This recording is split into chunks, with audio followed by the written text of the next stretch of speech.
I'm delighted to be chatting with an award-winning author, former executive in the high-tech industry, and a mother of 8 children. And on today's podcast, we'll be chatting about living your best life spiritually. A very well welcome to the podcast, Margaret Agard. How are you today, Margaret? I'm great. It's happy. It's good to be with you, David. I am happy to be with you. Good. A quick question. I forgot to ask you before, because I obviously speak to the guest before we start recording, but is that a picture behind you or is that real? Is that like a screenshot behind you? It's actually this. No, you can. Wow. Okay. I didn't want a bookshelf. I thought, that doesn't really go with my Right, life. there you go. There's the reality of life now. I actually fell for it. Right, behind that is the weightlifting equipment. All right. I was going to ask you to water the plant. Yeah, it's looking bad over there. Yeah. So generally, I gave a brief introduction about your background, but before we start all of that, where are you right now on planet Earth?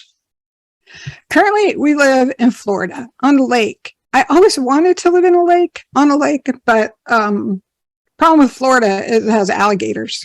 Oh dear. Okay. And do you get them coming up into your property? Do they say hello? We've been pretty lucky that we have only seen a couple of small alligators. Yeah. The neighbor, now she's had a couple of big alligators on her lake. There's lots of lakes in Florida. We're sinking, actually. Oh dear. So what happens then? I'm sure the alligators are happy you're sinking because at least they have extra food. But I mean, what happens then when they come up? Do you have to call the police or to get rid of them? No, you can. They won't come get them unless they are threatening. So, yeah.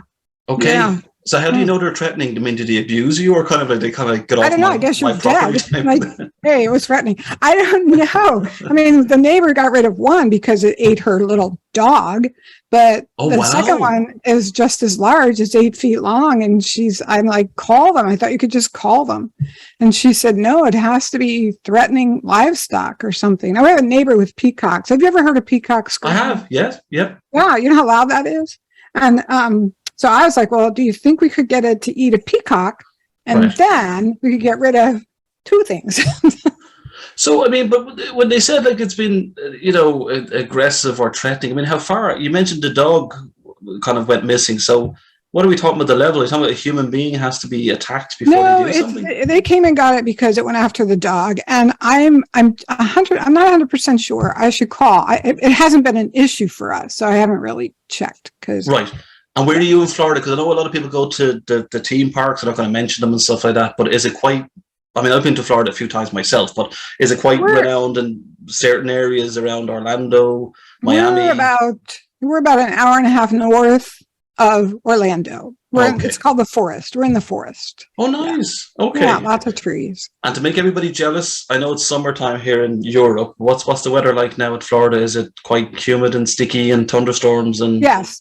So you don't have to be jealous. All right. It's all those things. And it's in the 80s Fahrenheit, 90s maybe? 90s. I mean, you can be jealous in January, but right now, don't be jealous. Oh, okay. That's fair enough. All right. So, okay, we move on then. So, give me an introduction with your background. So, can you let our listeners know a little bit more about yourself? Well, I have always felt a connection to God and wanted a deeper one. And at the same time, I have a degree in math. And I was one of the few women executives in the high-tech industry. And so I was busy. At the same time, I was the mother of 8 children. And and this was all happening in my 40s, and was the sole financial support for that family. Right. And so I was busy. There's no other way to put it. and just to make things interesting, I decided to finish my degree. I had only a couple semesters left at university to finish my degree in math. And at the point we're talking about, many high-tech companies were going public. And when you go public, you need to show what's good about your executives. So it's nice to have a degree on there, not just experience. So that's what I was doing. Mother of 8, sole financial support, executive in the high-tech industry, and finishing up my last couple of semesters at university. So tell me this, Margaret. So 8, mother of 8. I mean, how was that? I mean, do you know all their names? I do. You know where they were all the time? I even know their grandkids' names. A little sketchy on the great grandkids, but okay. I can tell you, I my mother had a large family, and she had her last child in her 40s. And I thought, yeah, I don't want to do that. I do want a good sized family, but I'd like to be done like by the time I'm 30. So what happened is I had all 8 and 11 years. And the reason I like to point that out is we had 8 before we had our first teenager. So it was like, oops, too late now. Okay. And are they all grown up now? Are they? The 8? Oh, the 8 yeah. kids? They're fine. They're all doing well. And how many grandchildren do you have? 19. 19. Wow. I mean, I've been around a while, so I'm in my 70s now. So I'm talking about things, a type of life I've been living for 30 some years, and it started in my 40s. And the children then were in their early teens to late, like early 20s. Some were going to college. Because in Ireland, we usually say when you have a large family, I mean, did you have no TV in the house? I say that to people. They kind of look at the family and I say, no, we didn't have a television. So here we are. Well, that makes perfect sense then. Okay, so why then did you leave the fast-paced life of the high-tech industry? What was the reason behind it? Did something bad happen? No, you mentioned you had your kids and everything was probably kind of stressful. I don't know, but why? Well, it was a stressful time just during those years when they were getting up and starting to leave and taking a lot of time. But I knew there was an end to that coming, that as they finished college and took off, that eventually I would be home by myself because I was single. And I had a 20-year plan for myself. And it included that the company I worked for, that I would move up in that company. They had a 20-year growth projection, and when you're growing, you need people. And I thought, well, as soon as my last child is out of the house, I'm going to move up even higher because I'll be able to travel. Couldn't really travel when they were home. And so that was my plan. I had a 20-year plan. But as I said, I started turning my to-do list, my daily to-do list over to God. And at some point, he's like, you're going to get married again, and you're going to leave the high-tech industry, write books, serve missions, do things that are, let's just say, they weren't on my plan. The only thing that was on my plan that came through is I wanted to live on the lake, and I am on the lake. But I forgot to say one without alligators. Now, I think I should have said that. Is he just being mischievous, is it? Actually, I do think so. I do think he has a sense of irony. Can I ask then, and this is from somebody, like, I think I explained this to you before, obviously people have a different look of what God is or who God is to them, and have you got a picture of God in your head? What is it he or is she? Just to clarify, because we're in this world at the moment that there's so many different possibilities and people believe different things. So in your own, what is God to you? I do base mine on the Bible, which he says we're created in his image, and that we're his children. And so I do think of him as having a human form, but with an exceptional sense of, I don't know how his brain works, but certainly a sense of that. And that he exists outside of time. He isn't limited as we are by time. And I also believe I have a heavenly mother. So there you go. But I feel like this is my time with my father. If you have a family, or if you were in a family where sometimes you just went off with your dad and did something so your mom could get a break. Yeah. And this is how it feels. This is my time with the Father. So, and I believe I'm eternal, that I existed before I came here, that I'll exist after. So, yeah. And do you talk to God daily? And does he answer you daily? I mean, How does it work? Because for me, this is just trying to get a picture, is I brought up in a family in Ireland, which is, Catholic family. Right. Great, big believers in God. Yep. And it's just trying to get that belief continually going in my own mind, because obviously you see a lot of things going on in the world on a daily basis, and I've seen things in different parts of the world, and I kind of doubt it sometimes of God, but I believe in people that have been here, like maybe family members before. I might talk to them, but for you, talking, how does it start? I mean, just in the morning time? Is it all the time? Just when you need Right. it? Well, sure. All the time. But so the way my faith grew is in my 20s, I heard someone say that, after she prayed, she waited to hear what God might say back. And I thought, oh my gosh, I don't even know what she's talking about. So I actually went to God and said, I don't know how to hear that voice that people say they hear. I know it's more a thought than a voice, but how do I discern which of the thoughts in my head, the ones that are going, what thoughts is she talking about? I don't know, thoughts, is actually the voice of God, and which is just my ADHD speaking. And so that's why I wanted to know who are you? And I had some experiences right after saying that prayer. So always pay attention. If you say a prayer, probably pay attention, that I felt thoughts come that I should help someone. Right. And I kept blowing it off. And the third time the thought came, I was like, oh, maybe this is God. And so when I acted on the thought, the person actually said, people don't always tell you this, but this person actually said, we have been praying and you showed up with our answer, with what we needed. And that happened 3 times in the same week. And so I began to get a sense of this is a good thought, a thought to do something, or at least let's say it's not a bad thought. And the thought would keep coming back. And that's when I began to recognize, this is probably not me. Because usually when I blow a thought off, I'm done with it, right? I'm done. Right. So, yes, that's how it started. And that was in my 20s. So I began to actually listen to that voice and sometimes ask it questions. So sometimes I would, and I'm calling it a voice, but it is a thought. Okay. Right. So this just happened recently. I felt like a woman was doing so much for other people. Her husband was in the hospital. Her mother had recently died. I mean, she was middle-aged and her mother was older, but still she missed her. And just, it seemed like she was struggling. And I said, oh my gosh, and she's helping all these other people. I should take her something. I'm thinking, and I hate to cook, by the way. So if I bring you something, no, I'm doing it completely out of love because it's not the love of cooking. And I said, I think I should make her maybe my good chicken noodle soup that people like and take it over to her for dinner because her husband was in the hospital. And I was like, when is she eating? And the thought came, yes, but take her a chocolate cake. And I thought, are you sure about that?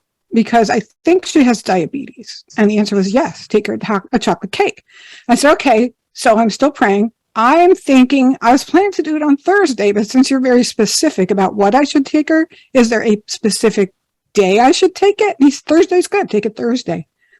So I show up with this chocolate cake on Thursday. And actually I told her, because I know she believes in God, I actually told her before I came, look, I'm bringing you something. I'm not going to tell you what it is, but when you see it, I don't want you getting upset with me. Because this is what God said to bring you. Okay. So blame it all on God. Okay. And I show up with this chocolate cake on Thursday and she didn't really say much. I asked her how her husband was doing. We had a short conversation, but she just was kind of staring at the cake. And since I knew she had diabetes, I thought, well, I don't know. But then she told another friend that evening, she said, I just didn't even know what to say. I was so overwhelmed. I was so lonely. I was especially missing my mother and my father. And she said Thursday was my mother's birthday. And that's why she was kind of depressed thinking about her. And she said, and the next day, Friday, is my father's birthday. And both of them, their favorite cake is chocolate cake. So I come walking through the door saying, God sent you this, a chocolate cake. And I think she said, I can't even tell you. She said how much it touched me and how loved it made me feel. And that's nice. I mean, that's you said there. You said loved there again, and you mentioned that a few moments ago. Do you think that the love is gone?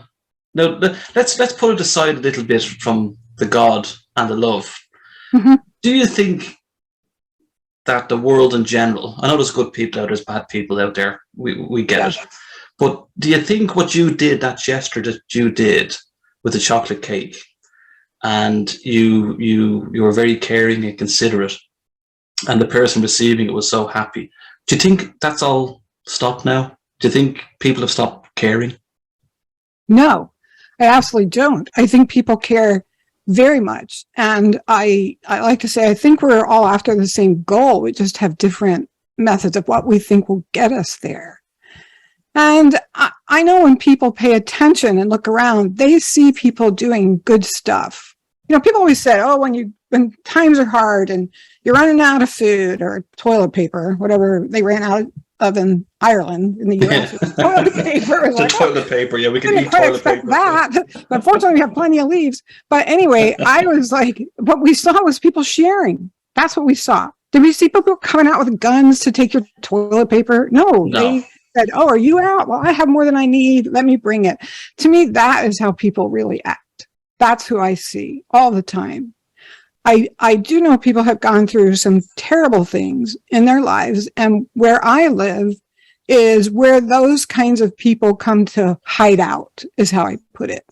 They are recreating basically the life they grew up in, with lots of crises and trauma and financial issues, until they get healed. And so I spent a lot of time with people who I know their background is physical, violent, sexual abuse as children. And I see them, even more than others, willing to share, willing to help as much as they can. Right. That must be hard on them as well. But can I ask, Margaret, we move out of the love part. We've spoken about that. And I'm just going to add this, David. People put this up all the time. I hate people. Or they put these things up like, hey, if you do anything to my grandchild, I'm taking you out. Like, who talks like that? So what I put up is, every time someone shares something that they saw a person do unexpectedly kind, I just put up, I love people. I love people up all the time, because I think we need to get back to, I love people, instead of constantly expressing that I hate people. Do you think then, Margaret, even based on what you said there, do you think the society, the posting this information and there's a bit of anger, do you think they've reached burnout? Are they just fed up with life? Have they lost focus, in your own opinion? I mean, I know you still have that goal and that focus, and I'm sure positivity as well. But do you think you just see a lot of negativity these days? Do you think people are just latching onto that now and are angry? I do, but I don't think they want to be. And that is why I go on to podcasts and share this message. Like, God is there, and he will bring you to the life that you want. Don't even know you want, don't even know you have the talent for, sometimes, a life you're going to love. And in the process, he will have you helping people. He doesn't generally send us out to become Mother Teresa in India. He generally sends us to take a chocolate cake to the neighbor. Yeah. That's what he has us do. So. And be kind. And be kind. Yeah. And when you are, David, you're happy. I'm happy. I was happy when that happened. That made me happy. And you felt good. And I could relax. And I'm not saying I was happy while I was actually making the cake, since I don't like to bake, but I was certainly happy after I finished it and got it over there. Yeah. What did friends and family think? I mean, okay, let's kind of keep this as open as possible. So what did friends and family think? So you left this high-tech career. You're now reaching out to God. I mean, and let's be blunt, did people say, oh, Margaret's lost it, Margaret's crazy, what's Margaret doing? No, I don't think she has this high-flying job. What is she up to? I don't think so. I think people, because I was still okay. Financially, I was still okay. Yeah. After I left, especially when the kids moved out. I mean, God, I don't know if you have children or had them, David, but I can tell you. I do. Once they move out, yes, you have so much money after they leave that you're just astounded. But actually, I was like, wow, I didn't know I had this much money. So I was fine, even without that high-tech job. And there was other ways to bring money in, and I did that. And so, people have known my commitment to God since I was small. Right. And my children were raised knowing that. They've chosen their own path. Some also will, belong to a church. Others don't. But I can tell you they all know how to hear that voice. Right. They all have learned that. And I raised them, taking them to do things for people. We, in the inner city in Washington, D.C., we lived outside of there. There's a place called So Others Might Eat, and I would take them over in the summer 1 day a week to help fix the meals and serve them. Or Habitat for Humanity, helping people, build decent houses for people. I would take them there on a Saturday. And so they learned the joy of giving and helping. And they learn to hear the voice, and what they do with it is now up to them. But I do know that they listen. You mentioned they're helping and giving. Is it now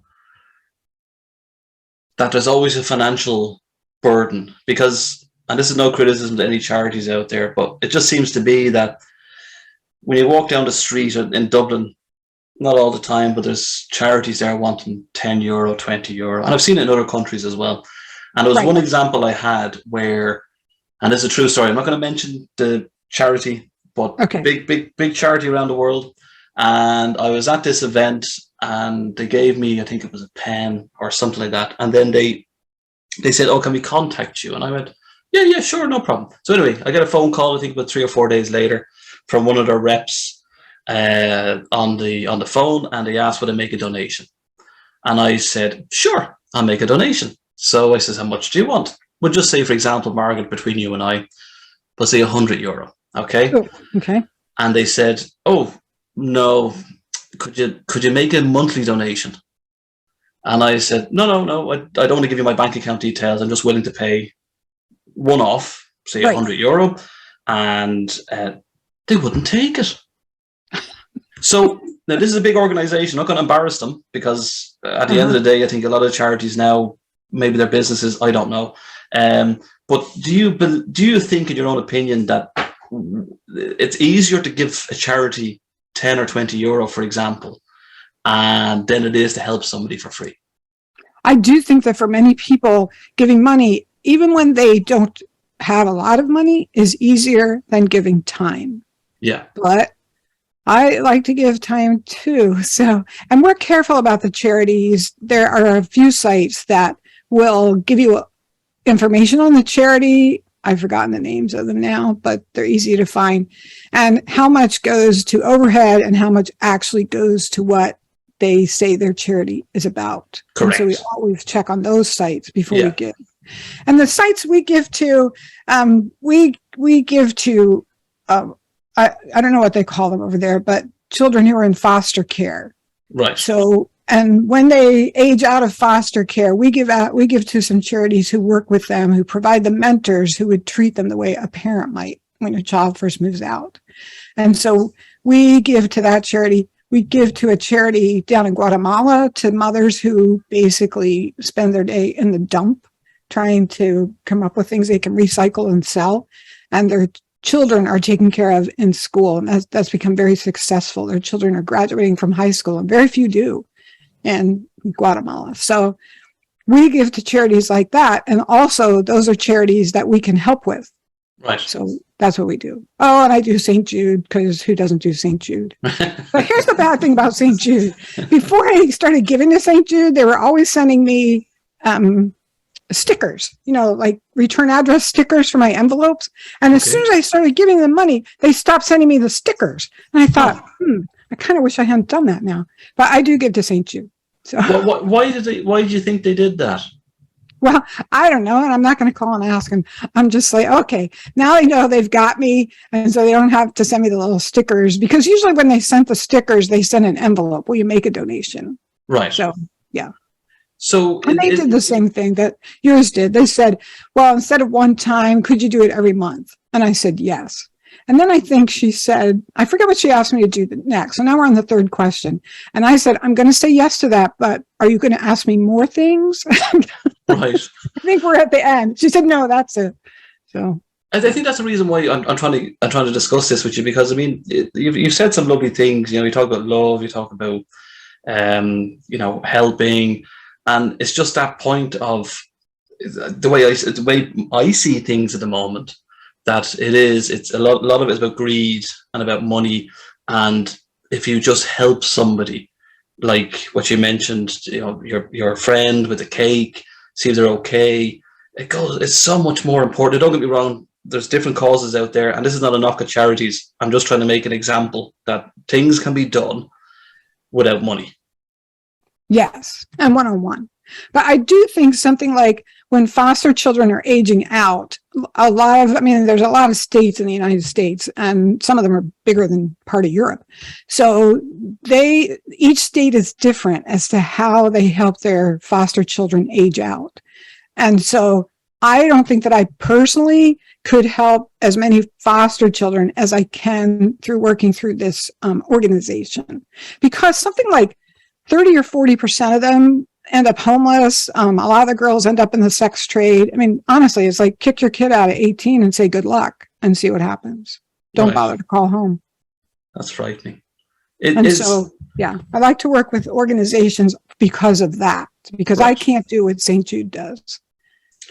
So St. Jude, if you're listening to this, anybody in the St. Jude, send Margaret some stickers, please. Yes. Thank you. I'm so sad. Now I have to buy my own address. Yeah, that's the thing. Get her some stickers. So what about then, so let's do it from the opposite side. Let's talk about not so much negativity, but do you have anyone or anybody challenging you about your spiritual beliefs? Because the topic today is about living, your best life spiritually. But have you ever been challenged from different beliefs, different people that believe in different religions? Margaret, what are you talking about? You're an idiot. Or, have you ever had that in your life? And if you do have it, how do you handle it? Not really face to face. For a long time, we were selling a Christian product online, Bible based, and lots of, nasty comments left. Basically trolls trying to get someone to engage, and I just don't engage. And I just hide the comments. I don't delete them, hide them so no one else sees them. So my site didn't turn into that. That site we've sold since then. I do, when I speak about it, I do really try to keep it in terms that people can relate to on their own. So it wouldn't matter whether you had a religion or no religion. If you just feel that you can connect to the divine on some level, that's what I like to talk about. Like, whatever gets you there, do that. And, one woman, her show is just all about paying attention to your intuition. That's what she calls it. For me, I know it's not just my intuition, because often the answers I get are things I never would have thought of. It's like, I didn't think like that. So, yeah. Has he ever in your mind left you? Is he always there? Have you ever had a time, say through a bad time or a bad experience, have you ever felt, where is he now? Why isn't he here for me? Have you ever had that kind of negative thought? Once, after a car accident, I was thinking that. And in our church, people give us blessings. And the man who gave me the blessing, I hadn't told him that was what I was thinking. He just gave me the blessing, but they listened to God. And he said something like, if you are feeling that God isn't here, he is. You need to just reach out again. And I do see that when I reach out, I eventually get some. I don't want to jinx it. I'm like looking around for wood. Okay. There's a fake plant behind you there. That's right. So I do really work hard to. I don't want to call it hard work because it isn't, but I do have a commitment where I spend time each morning with him, and each evening I do something where I'm reading scriptures. I'm writing my journal. I think of it as my time to ask him questions, and often I see answers. And then in the evenings, I think of that as his time. It's Christian meditation called contemplative prayer, where I connect to the Holy Ghost. So I knew when I felt good about taking that cake to that woman, that is when the Holy Ghost is present. When I feel love, when I feel patient and compassion. And so I have been doing that enough, literally decades now, that I can just sit down and connect to that, and then just sit there and do the typical meditation where I let my thoughts go. I let my thoughts go and just open myself to whatever God wants to give me. And I just had two amazing experiences. I'd like to have it happen every night, but I don't think you could deal with it. So every once in a while, something amazing will happen. And while I was sitting there, I had been thinking, one of the prayers I pray about people is, help me to see this person as you do. Help me to love this person as you do. And clearly, that's with people who are irritating me, because I don't have to pray that about the other people. And he will answer that question. And we also prayed it at our marriage. My husband and I will pray that, help us to see each other as you see us, and help us to love each other as you do. And someone said, you should ask God that about yourself. You should say, help me to know how you see me. And I couldn't bring myself to do it, because I thought, either I'm going to be so great, I'll get all prideful and puffed up, or so terrible, I'll get discouraged. So I didn't want to do it. And so one of these, but I finally did. I finally got the courage, because God will only answer when you ask him to say, help me to see. And then I just let it go. And then one night I'm sitting there and he shows me all kind of wrapped up like a baby. You know how you wrap them up, especially when they're upset. And I said, is that supposed to be me? And he's like, yes, because you've been wounded. And I thought, well, you know what? I don't really like being wrapped up like that. So I'm not, I'm just like, you asked God to show him how he saw you, he showed you, and you said, no, I don't like that. But I was like, well, yeah, but he can handle it. And so then later I got used to it and accepting the fact that probably there was some wounds I had to heal of. And I was working on that with him. And then he showed me myself as an adult, kind of wrapped up like a baby. And I'm sorry about that degree in math, because my first reaction was, I'm thinking I'm too big for you to hold like that. And he said, I can be as big as I want. So he made himself big. And I'm like this little adult wrapped up. And I'm looking at myself the way you would look at a baby, like how cute. And you don't expect them to be perfect, right? They're just being who they're being. And then I was kind of loving how he loved me. And then he handed me to me and I loved me. And that's the first time in my whole life that I felt I truly loved me just as I am, not having to fix me or make me better. And the offshoot of that was that I was freed up to love everybody else the same way. So it lasted for some weeks where I just was so filled with love of myself and everyone else that, I could be standing in a line at the grocery store and the checker is taking forever and I don't care, because you know what? We're all so great. I just love us.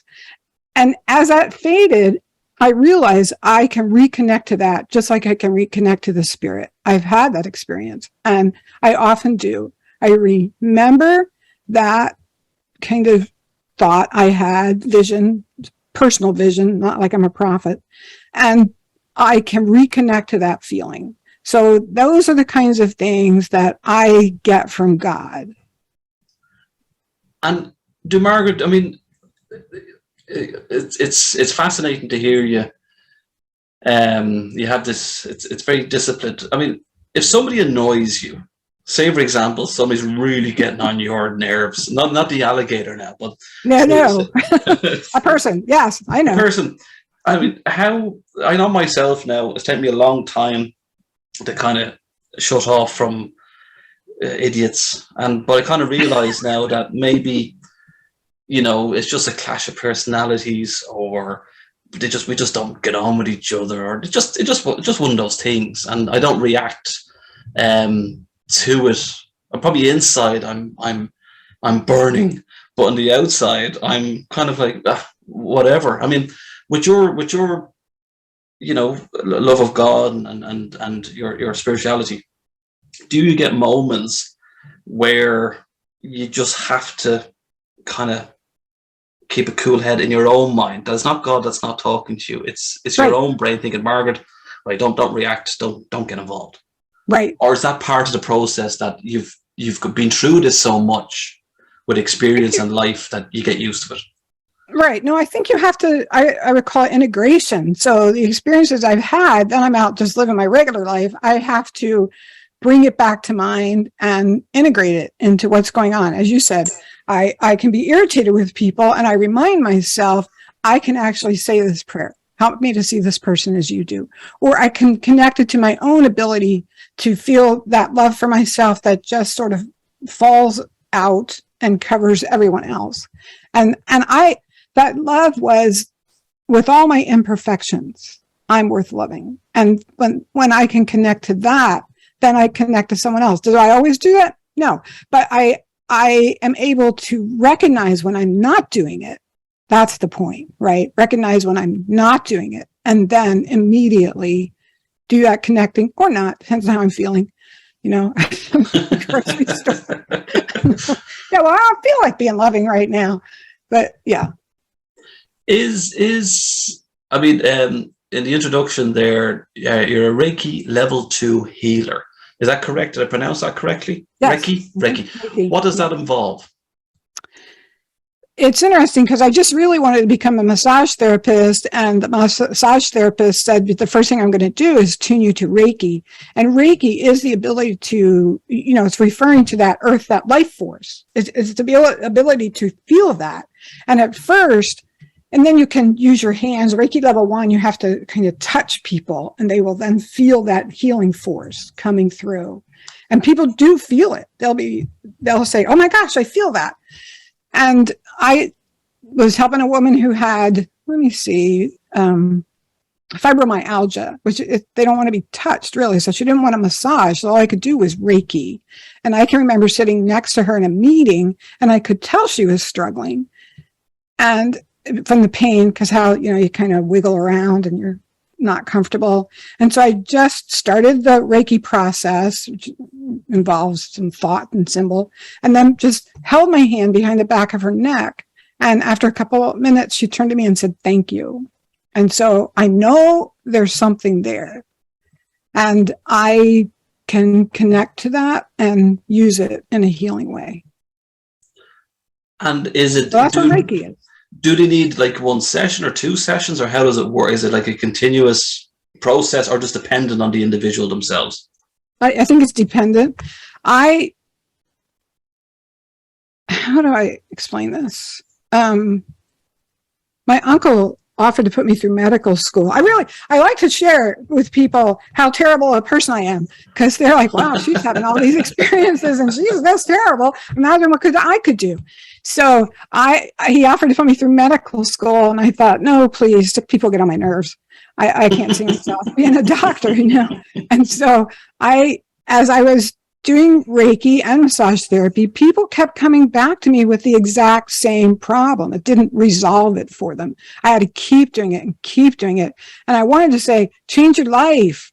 You know what I mean? Like, eat something different. Like doctors, like if you just ate something different and exercise, you wouldn't have to keep taking this blood pressure medicine, which is why, as I said, I'm not a doctor, because it gets on my nerves doing the same thing for the same people, because they wouldn't make any long-term change. But I did do it, and I did feel compassion for them. So when you say, do they need one session or multiple? For most people, because they aren't going to make any long-term change in their own life, probably multiple. Right. I'm being nosy now. I'm on your website, inhisfootsteps.com. Yeah. And she let go and let God by giving him her to-do list. Now you have a newsletter, you have podcasts, you have a blog, you have books. Can you? You're nearly finished one of your new books. Is that correct? It's Love yes, I hope to have it finished with next Parker. Month. Yes. Is that the one? So, yes, but let me say, because this is really my message, and we haven't really gotten to the true message, which is people say, I'd like to give my life to God.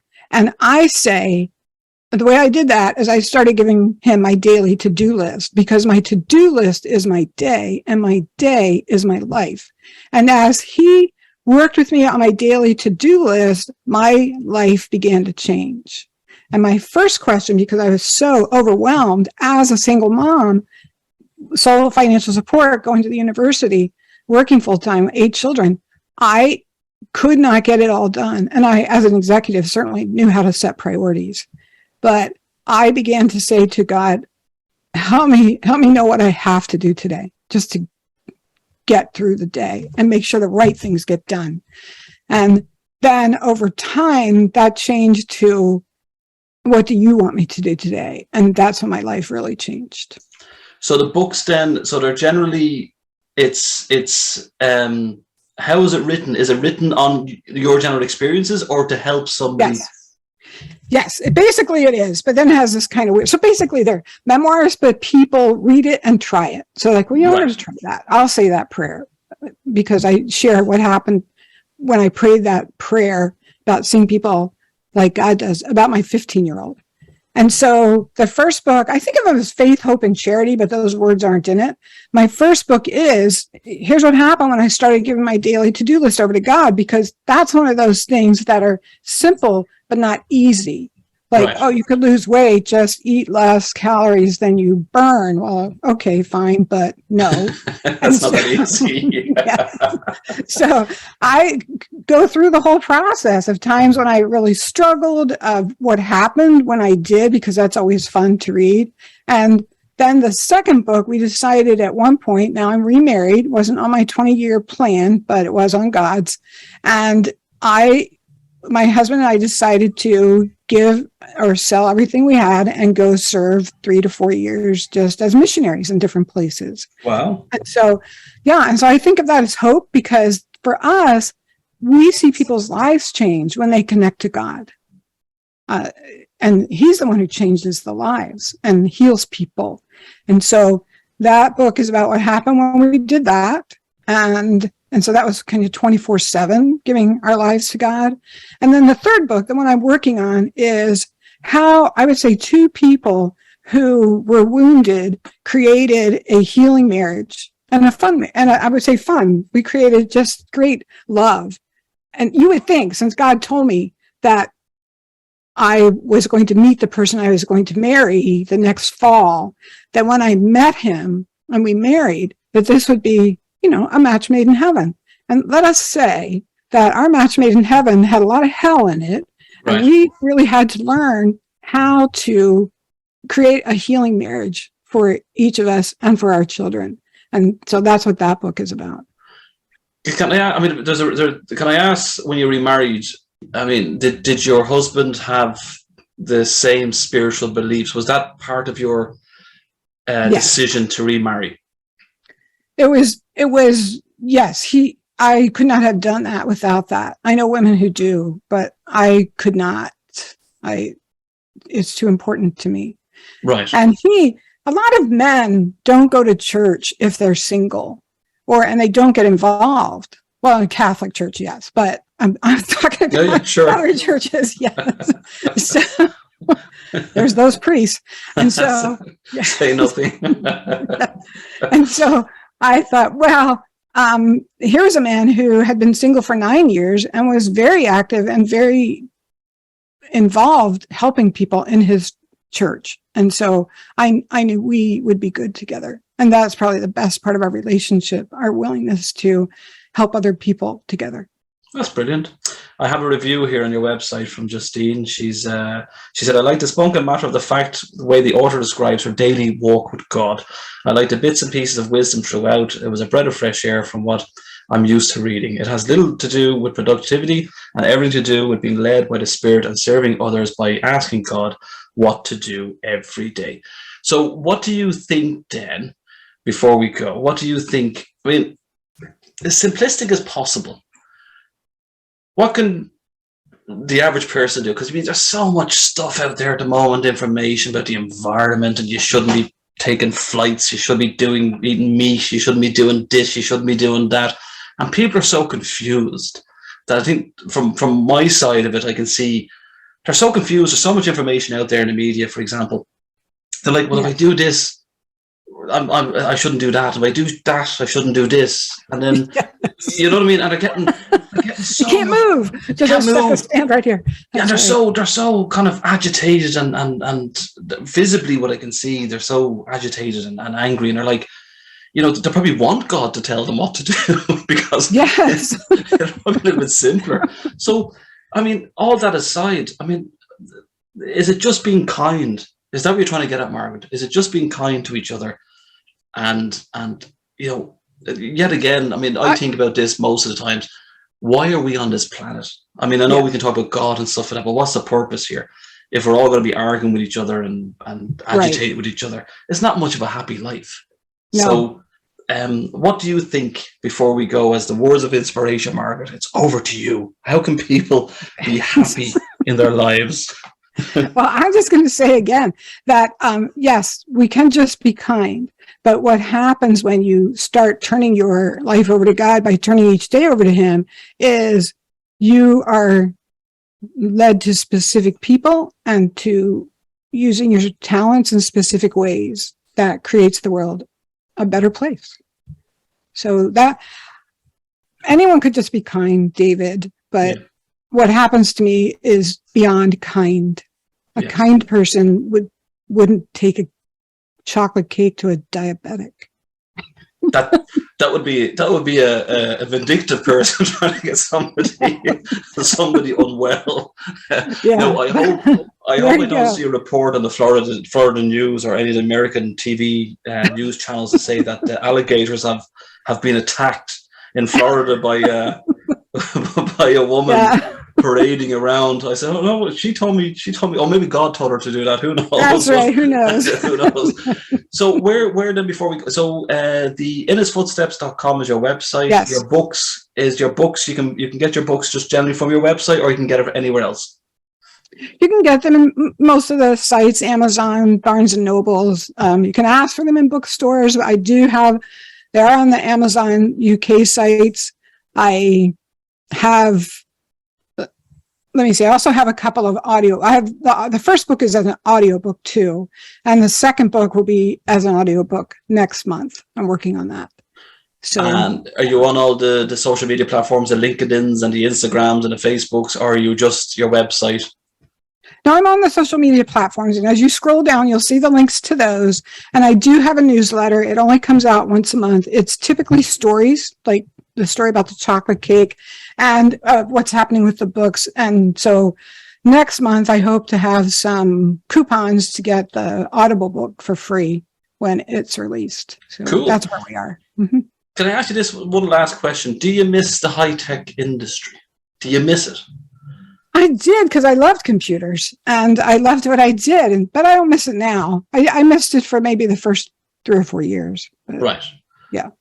Oh, cool. Okay. Well, thanks very much for Margaret Agard for chatting today on the Wellbeing Career Work podcast. I will put all the links and the information to Margaret in with the podcast as soon as released, which should be very shortly. So thanks very much, Margaret, for chatting with me today. Okay. Thanks, David.